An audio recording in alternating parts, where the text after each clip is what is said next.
you never give up in the fight to get a scholarship. It entails a lot of resilience. And Dr. Amegavi will be sharing with us some of his resilience strategies that yes, that led him to eventually winning many scholarships at the same time, at the time that he had to go. So just as we announced, my name is Prof. Bawole. Until recently, a bit of last year, I was the Dean of the University of Ghana Business School, and for 6 years I was doing that job.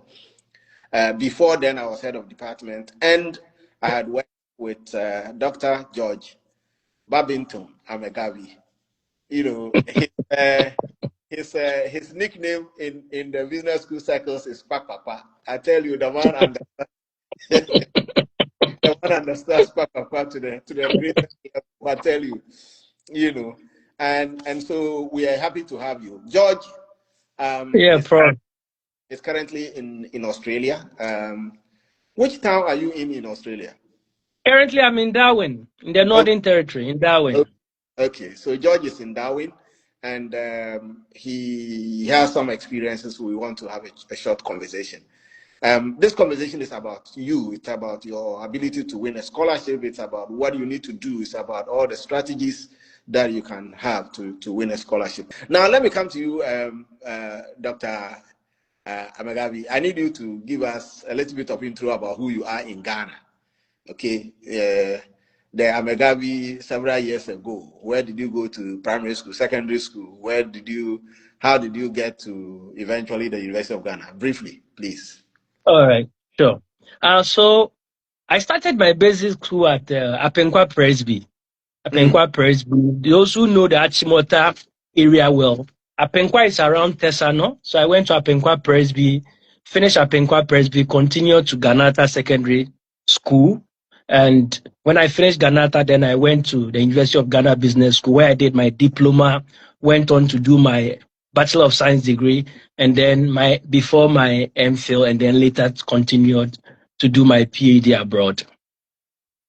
Thank you. So you see, in these conversations about scholarships, I have tried to tell people that you don't have to be an A++ student at all times. You know, for you, how was it like, especially transitioning from Ganata, which is a prestigious, school? And if I don't say it is prestigious, you will slap me. So let me say let me say Ganata is a prestigious school. Okay. You have to do diploma. And oftentimes that conversation of diploma comes as if it is degrading or demeaning. Do you want to say a few things about that?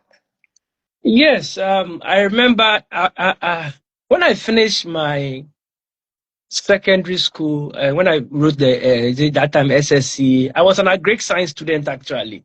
Yeah. I enjoyed my physics, I enjoyed my elective maths and other, but I struggled with chemistry, which I'm not shy to admit. I struggled with chemistry. So going to Legon to continue agric, I remember I met this professor and he told me chemistry was compulsory. So if you want to continue agric, you have to do the chemistry. And I said, chemistry, I don't want to go through the wahala again. So I'm not interested. So I remember so I sat home for almost a year or two. So one day I was with a friend and he was saying, why are you at home? You can, with your resource, you can go to the university. And I'm like, if I go for agric, I have to go and do chemistry and I don't want to do chemistry. He said, okay, then Legon runs this diploma program. So if you're interested, you can apply, do public admin. With your resource, you'll get in easily. Because most people who apply, they don't have such good results and all that. And I'm like, okay, I don't mind if it will help me get away from chemistry. So I do something which is different from chemistry. I don't mind. So when my friend mentioned it, I said, okay, and I applied. And that was how I got into the diploma program. And I remember that those days to move from diploma to degree, you had to do you had to be a good performer. So for you to have transited from diploma to BSc admin, to do 2 years, right? To do 2 years. Yes. That means that you were sharp. At that level, you had to prove your worth. That no chemistry, you are now on your way. Yes. And I would like to give credit to one lecturer, Boapia. He taught us accounting, and I remember my first time in accounting class. I've never done accounting. I was a science student at Greg doing animal science, chemistry, physics, and then you find yourself in an accounting class for the first time. And for me, one thing he did, which I really appreciated, was to acknowledge that there are people in the class who've never done chemistry, and this is their first time.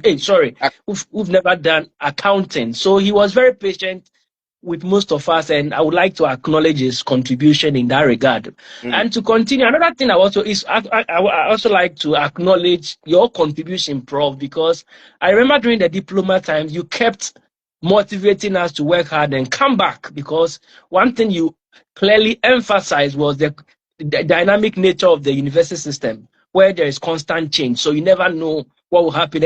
And interestingly, when I completed and I applied to come do the BSc, we were the last group to be admitted into level 300. Okay. We were the last group. So after our batch, no other group was admitted into level 300. When you come back, you would go to level 200, and you won't go to the main campus. You have to go to city campus. But Okay. we were the last batch to. So most of my colleagues who didn't come back that year, when we had discussions, it was one of their regrets. I mentioned it. Now, let me just give a quick summary of what we've been talking about. What I have sought to do with this initial introductory comments is to let the people who are watching us understand that when you start your education, where you start from is not important. Where you end is absolutely important. And I myself studied for a diploma, not because I was a bad student. In my case, I got a distinction in O-level, but I didn't have money to go to sixth form. So I went to training college, and from training college, I came to do a diploma. And so when I was teaching George and Co, I kept telling them about my own story, that look, I came through diploma. And then I rose to become eventually the dean of the business school. So this is the story that I want you to get. That listen, David Ajimai, I can see you. David Ajimai, I can see you.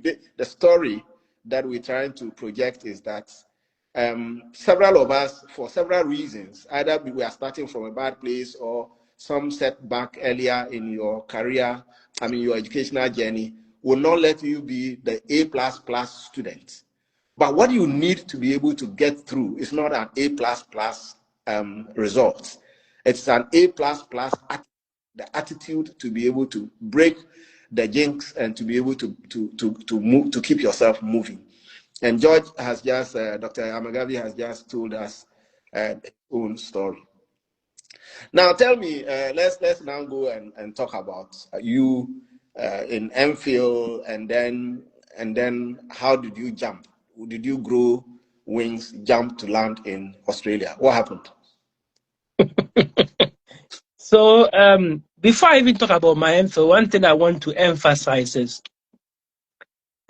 please be careful the people you surround yourself with and the company you keep, because they have a very nice way of influencing how you think.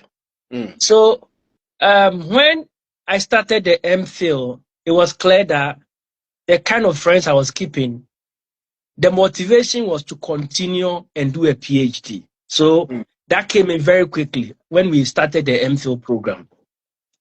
And the group of friends I kept, through conversations, you could tell that most of my friends wanted to do the PhD. So it became like an objective or a goal for most of us, and it was really helpful. But I would like to talk about my experience in the MPhil. I'm sure most people who know me, I want to choose my words carefully here, but I paid my own fees and I had to work. And the Akpakpakpa name came from the reality or the fact that I had to sell things. I was doing business. I was selling pen drives, everything. But my focus was on the goal. But after setting the goal for myself, my main objective was how to fine-tune the process to achieve the goal. There are two important things I would like to highlight here. It's good to have aspirations, to set goals for yourself. when you set goals for yourself, it's a good thing, but how to achieve the goal is the most difficult part. Yeah. So, and what I find is a lot of people, when they set goals, they become fixated on the goal without really focusing on how to achieve the goal. Right. So, I remember before applying for MPhil, I like to also acknowledge the contribution of Nana Nimo, now Right. Dr. Nana Nimo. I had a conversation with him and he said something. He said, Amegavi, don't worry about how you pay the fees, just apply. Mm. That was what Nana told me. Don't worry. You see, you find a lot of people who would say, I don't have the money. But you have to think outside the box. Mm. I applied, I worked, I spoke to a few friends, I borrowed money here and there, paid the first year fees. I got friends who helped. I borrowed money, paid the first year fees. And I had to think about how to raise money to pay. That was when I started doing the pen drive business. I realized that on campus, people buy pen drives all the time. Mm. So, and look at the number of students on Legon campus. Yeah. So business I can start. So I didn't even have money. So I remember I spoke to my siblings too and asked them if they have money. So I took 100 from here, 100, and I started with 500 cedis at that time. So I Don't would tell us. sell the pen drive. Don't tell us the story of I use one rice No, no, no, no, grain no, no. to become I'm a not a millionaire. millionaire. I'm not a millionaire. And I had to go to Circle 3 times in one day so that I would buy to get new stock, come back and sell.